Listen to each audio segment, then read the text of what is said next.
শিক্ষার্থী বন্ধুরা, আশা করি তোমরা ভালো আছো। আমরা আজকে পদার্থবিজ্ঞান অধ্যায়ের চ্যাপ্টার 10 10 অধ্যায়টা শুরু করব আমরা। আমাদের অধ্যায়ের নাম হলো স্থির তড়িৎ।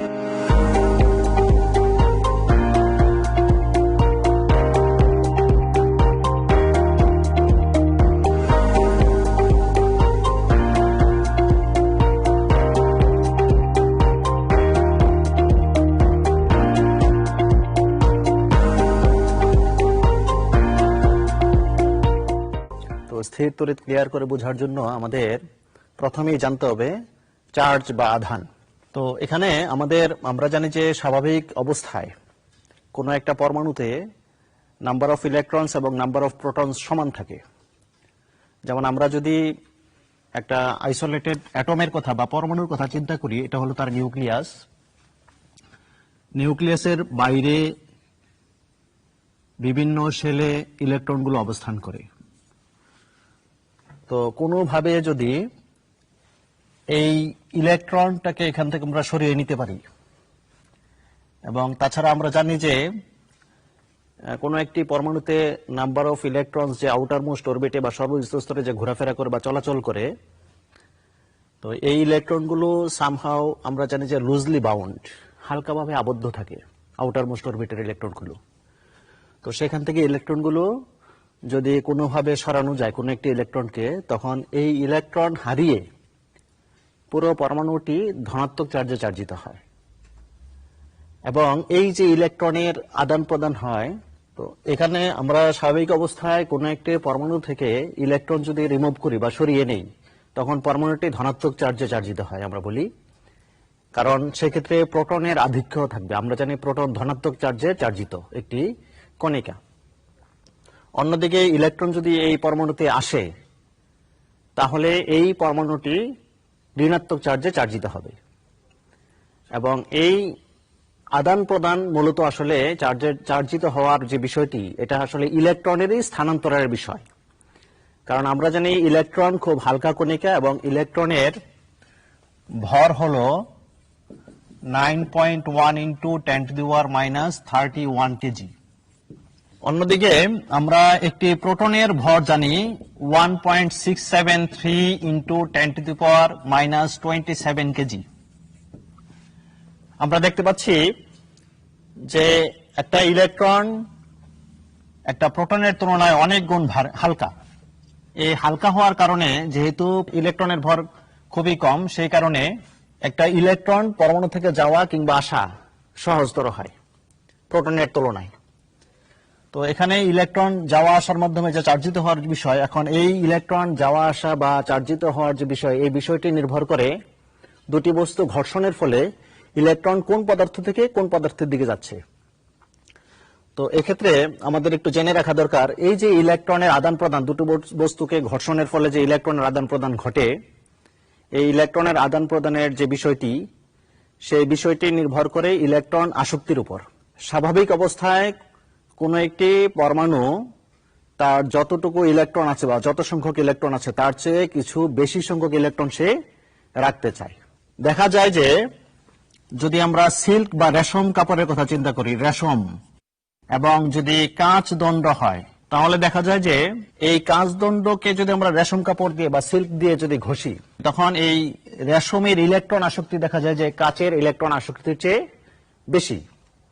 তখন দেখা যায় কাঁচ দণ্ড থেকে ইলেকট্রন এই রেশম কাপড় চলে আসে, এবং এই রেশমের মধ্যে ইলেকট্রন আসার কারণে রেশম হয়ে যায় ঋণাত্মক চার্জে চার্জিত এবং কাঁচ হয়ে যায় ধনাত্মক ভাবে চার্জিত। অন্যদিকে যদি ফ্লানেল এবং ইবোনাইট এই দণ্ডের মধ্যে যদি আমরা ফ্লানেল দিয়ে যদি ইবোনাইট দণ্ডকে আমরা ঘষি, তখন দেখা যায় যে ইবোনাইট দণ্ডের ইলেকট্রন আসক্তি ফ্লানেলের চেয়ে বেশি। সেই কারণে ফ্লানেল থেকে ইলেকট্রন ইবোনাইট দণ্ডে চলে যায়, ফলে ইবোনাইট হয়ে যায় ঋণাত্মক চার্জে চার্জিত এবং ফ্লানেল হয়ে যায় ধনাত্মক চার্জে চার্জিত।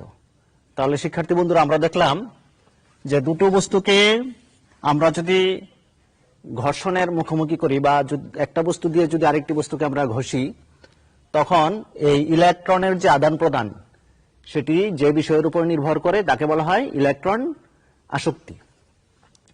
তো এভাবে নাম্বার অফ ইলেকট্রনের যদি কোনো ভেরিয়েশন হয়, কোনো তারতম্য ঘটে কোনো পরমাণুতে স্বাভাবিক অবস্থার চেয়ে, তখনই বস্তুটি চার্জিত হবে।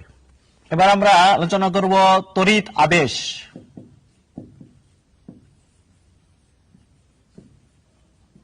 এটাকে বলি ইলেকট্রিক ইন্ডাকশন।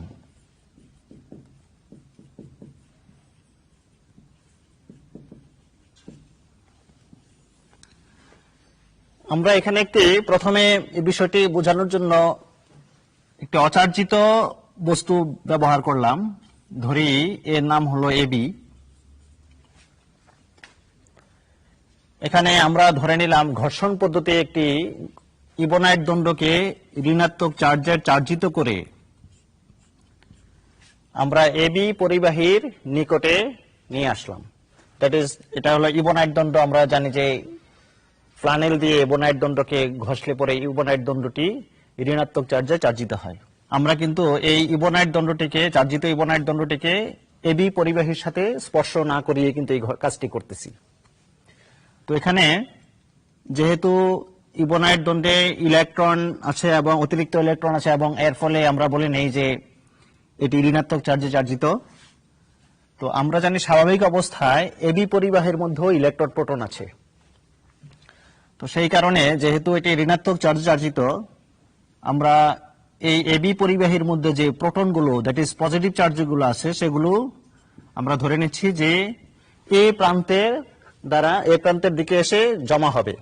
কারণ ইবোনাইট দণ্ডের ঋণাত্মক চার্জগুলো এবি পরিবাহীর ধনাত্মক চার্জগুলোকে আকর্ষণ করবে।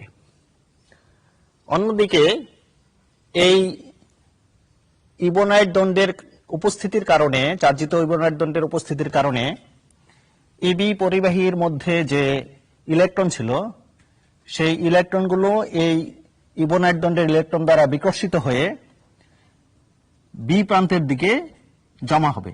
এর ফলে দেখলাম আমরা এবি পরিবাহীর দুই প্রান্তে ভিন্নধর্মী চার্জের উৎপত্তি হলো।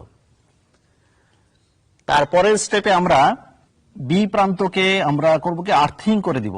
আর্থিং বা এটাকে বলি গ্রাউন্ডিং।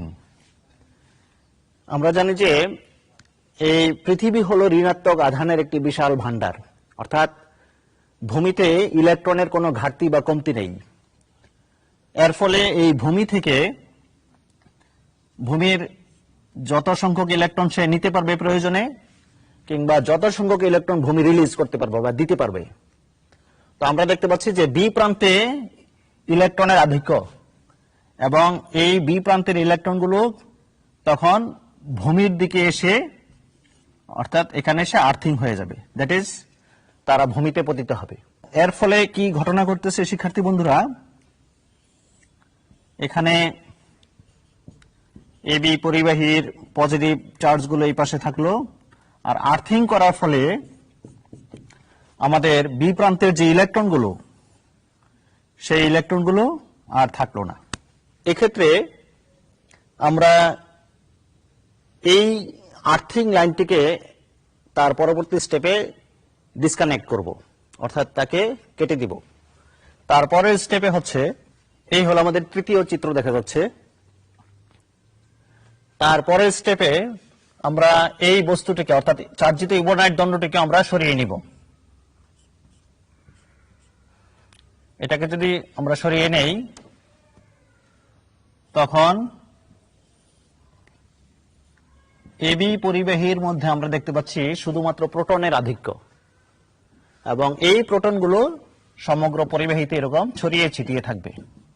এর ফলে দেখা যাচ্ছে যে এবি পরিবাহীটি ধনাত্মক চার্জে চার্জিত হলো। আমরা দেখতে পেলাম যে প্রথমে এবি একেবারে আইসোলেটেড অবস্থায়, নিস্তরিত অবস্থায় ছিল। যখনই চার্জিত ইবোনাইট দণ্ডের সংস্পর্শে বা কাছাকাছি যখন আসলো, তখন দেখলাম আস্তে আস্তে আমরা এই প্রসিডিউর গুলো কমপ্লিট করলে একটা পর্যায়ে দেখা গেল এবি পরিবাহীটি ধনাত্মক চার্জে চার্জিত হলো। আমরা কিন্তু এক্ষেত্রে ঋণাত্মক চার্জে চার্জিত ইবোনাইট দণ্ডটিকে এবি পরিবাহীর সাথে স্পর্শ করাইনি, এবং এই স্পর্শ না করিয়ে কিন্তু আমরা এই চার্জিত ইবোনাইট দণ্ডটির প্রভাবে আমরা এবি পরিবাহীটিকে চার্জিত করলাম, এক্ষেত্রে আমরা তাকে ধনাত্মক চার্জে চার্জিত করলাম। এই পুরো ঘটনাটাকে বলা হয় তড়িৎ আবেশ। তাহলে তড়িৎ আবেশ কি দাঁড়াবে সংজ্ঞায়? তড়িৎ আবেশের সঙ্গে আমরা বলবো ইবনাইট দণ্ডের কারণে বা ইবনাইট এই চার্জিত বস্তুটির কারণে এই পজিটিভ চার্জগুলো এখান থেকে সরতে পারতেছে না, সেজন্য আমরা এই প্রান্তে অবস্থিত যে চার্জ, এই চার্জগুলোকে বলি আমরা বদ্ধ চার্জ। আর বি প্রান্তের চার্জগুলো যেহেতু গ্রাউন্ডিং হচ্ছে, অর্থাৎ এরা মুভ করতে পারতেছে, চলাচল করতে পারতেছে সুবিধা পেলে, এই জন্য এই চার্জগুলোকে আমরা বলি মুক্ত চার্জ বা মুক্ত আধান। আর এই পুরো ঘটনাটাকে বলা হয় তড়িৎ আবেশ। সুতরাং শিক্ষার্থী বন্ধুরা, আমরা দেখলাম যে একটি চার্জিত বস্তুর প্রভাবে একটি অচার্জিত বস্তুকে কিভাবে চার্জিত করা যায়, এবং পুরো ঘটনাটি হলো তড়িৎ আবেশ। ঠিক উল্টো ঘটনাও ঘটতে পারে। আমরা যদি এখানে চার্জিত কাঁচ দণ্ড ব্যবহার করি, এবং আমরা দেখেছি যে রেশম বা সিল্ক দিয়ে যদি কাঁচ দণ্ডকে ঘষি, তখন কাঁচ দণ্ডটি ধনাত্মক চার্জে চার্জিত হয়। এবং এরকম একটি ধনাত্মক চার্জে চার্জিত বস্তু যদি আমরা এবি পরিবাহীর নিকটে নিয়ে আসি, তখন উল্টো ঘটনা ঘটবে। তো সেই ঘটনাটাকে আমরা এখন আলোচনা করতেছি। এক্ষেত্রে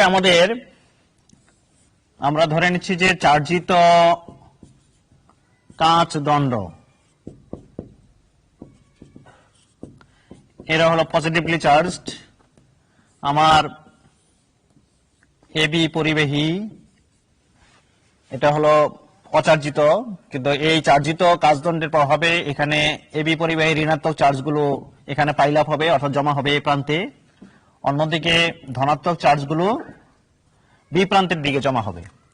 এবং যখনই আমরা এরকম এটাকে আর্থিং করব, ভূসংযুক্ত করব, তখন আমরা শুরুতে বলেছিলাম যে নাম্বার অফ প্রোটন, এই বি প্রান্তে 5টা প্রোটন থাকার কারণে, এবং আমরা শুরুতে বলেছিলাম যে প্রোটন ভরের দিক থেকে ইলেকট্রনের তুলনায় অনেক ভারী, সেই কারণে ভূমি থেকে ইলেকট্রন বি প্রান্তে যে এই প্রোটনগুলোকে নিউট্রাল করবে, দ্যাট ইজ নিস্তরিত অবস্থায় পরিণত করবে। তাহলে আমরা দেখতে পাচ্ছি এখানে যদি আমরা 5টা ইলেকট্রনের কথা বলি, তাহলে এখানেও কিন্তু এরকম 5টা প্রোটন আছে, পজিটিভলি চার্জ আছে। এই 5টা ইলেকট্রন ভূমি থেকে এসে এবি পরিবাহীর মধ্যে number of electrons coming from the ground হবে কত? 5। দ্যাট ইজ স্বাভাবিক অবস্থার চেয়ে আমরা দেখতে পাচ্ছি এখানে অতিরিক্ত 5টি ইলেকট্রন আছে। এই বি প্রান্তটাকে আর্থিং করার ফলে এখানে এই অবস্থায় নিস্তরিত হবে, এবং আমরা যদি এই গ্রাউন্ডিং লাইন, অর্থাৎ ভূসংযুক্ত করার যে লাইন বা তারটি যদি আমরা কেটে দেই, এবং এক্ষেত্রে আবেশী বস্তুকে যদি রাখি, সিচুয়েশনটা হবে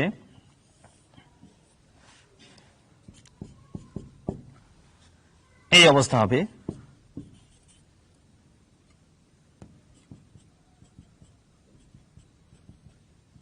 এই তারপর আমরা আবেশী বস্তুটাকে যদি সরিয়ে নেই, তাহলে ইলেকট্রনগুলো এবি পরিবাহীর মধ্যে ছড়িয়ে থাকবে, এবং এই প্রক্রিয়ায় আমাদের এবি পরিবাহীটি ঋণাত্মক চার্জে চার্জিত হয়েছে বলবো। তাহলে এই পুরো ঘটনাটাকে আমরা বলবো তড়িৎ আবেশ। দ্যাট ইজ আবেশ প্রক্রিয়ায় বা তড়িৎ আবেশ প্রক্রিয়ায় একটি অচার্জিত বস্তুকে আমরা ইচ্ছা করলে ধনাত্মক চার্জেও চার্জিত করতে পারবো, ঋণাত্মক চার্জেও চার্জিত করতে পারবো। তো আমি আশা করি শিক্ষার্থী বন্ধুরা তোমরা তড়িৎ আবেশের বিষয়টি পুরোপুরি বুঝতে পেরেছো। শিক্ষার্থী বন্ধুরা, আমরা এখন স্বর্ণপাত তড়িৎ বীক্ষণ যন্ত্র নিয়ে কথা বলবো। এই স্বর্ণপাত তড়িৎ বীক্ষণ যন্ত্রের যে গঠন, সে গঠনটি নিয়ে আমরা প্রথম আলোচনা করব। যন্ত্রের যে কনস্ট্রাকশন, এই যন্ত্রে একটি পরিবাহী ডিস্ক বা চাকতি থাকে।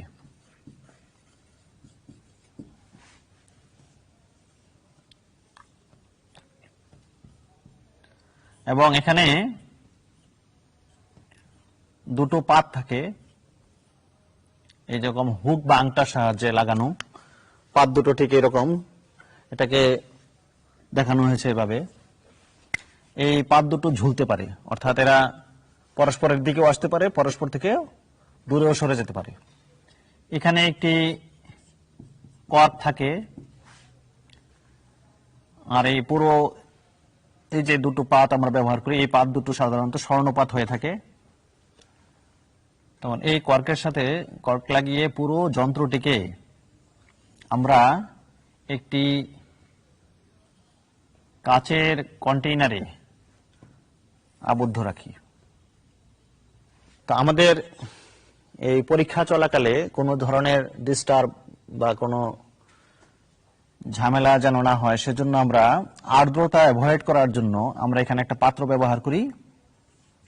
এই পাত্রের মধ্যে আমরা কেমিক্যাল ইউজ করি, সেই কেমিক্যালের নাম হলো সাধারণত ক্যালসিয়াম ক্লোরাইড ব্যবহার করা হয়। এটা হলো ভিতরের বা অভ্যন্তরের হিউমিডিটি প্রতিরোধ করার জন্য, দ্যাট ইজ হিউমিডিটি যদি থাকে সেটাকে অ্যাবজর্ব করে ফেলে আমার এই ক্যালসিয়াম ক্লোরাইড। এই যন্ত্রের সুবেদিতা বৃদ্ধির জন্য এর পাশে টিন বা অ্যালুমিনিয়ামের পাত ব্যবহার করা হয়, যা আমরা কার্যপদ্ধতি থেকে ক্লিয়ার করে দেখব। এটা হলো টিন বা অ্যালুমিনিয়ামের পাত, টিন অথবা অ্যালুমিনিয়াম এর পাত ব্যবহার করা হয়। তো এই হলো আমাদের মোটামুটি যন্ত্রের কনস্ট্রাকশন। এখানে যে রডটি আছে সেই রডটিও কিন্তু ধাতব পদার্থের তৈরি। শুরুতে যদি এই যন্ত্রটিকে ধনাত্মক চার্জে চার্জিত করতে চাই, তখন আমি একটি ধনাত্মক চার্জে চার্জিত বস্তুকে এই ডিস্ক বা চাকতির সাথে স্পর্শ করাবো।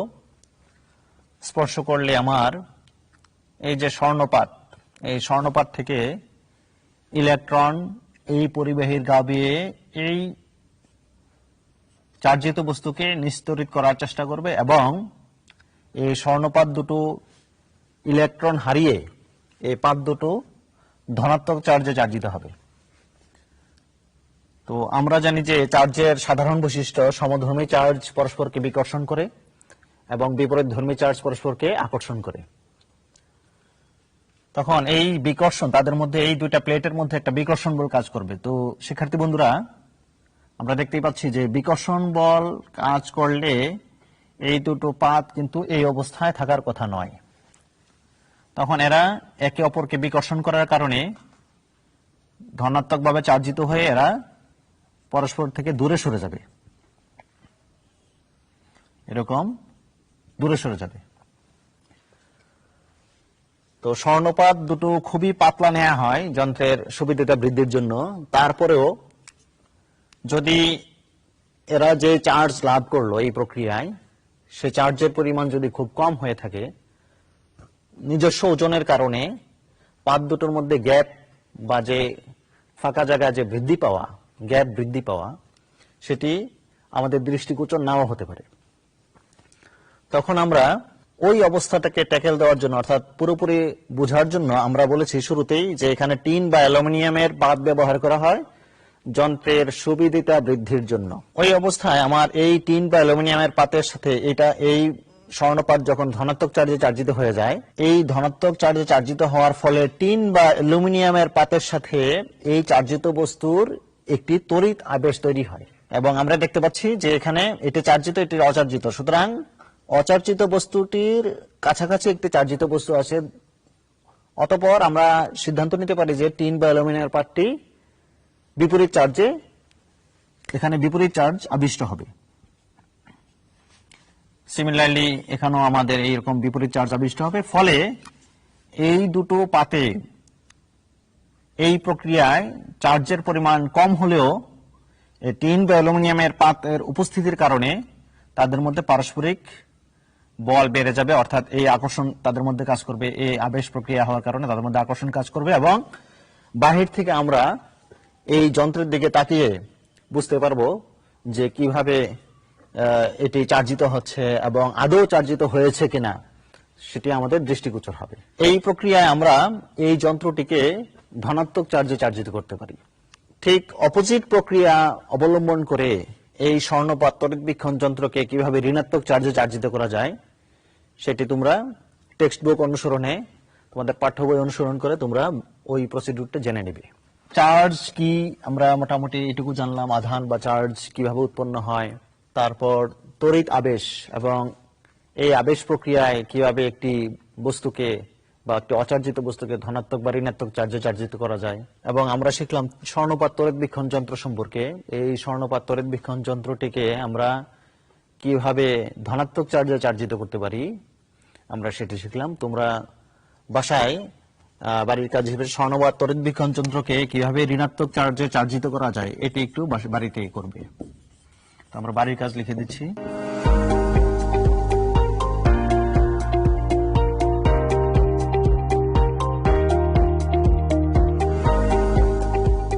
শিক্ষার্থী বন্ধুরা, আজ এ পর্যন্তই। তোমরা এই ভিডিওটি পুনরায় দেখতে চাইলে কিশোর বাতায়নের ওয়েবসাইটে তোমরা দেখতে পাবে এবং সেখানে তোমাদের কমেন্ট রাখতে পারবে। প্রয়োজনে তোমরা ওখানে প্রশ্ন থাকলে কোনো প্রশ্ন করতে পারবে, আমরা তার উত্তর দেওয়ার চেষ্টা করব এবং তোমরা ওখানে কুইজে অংশগ্রহণ করতে পারবে।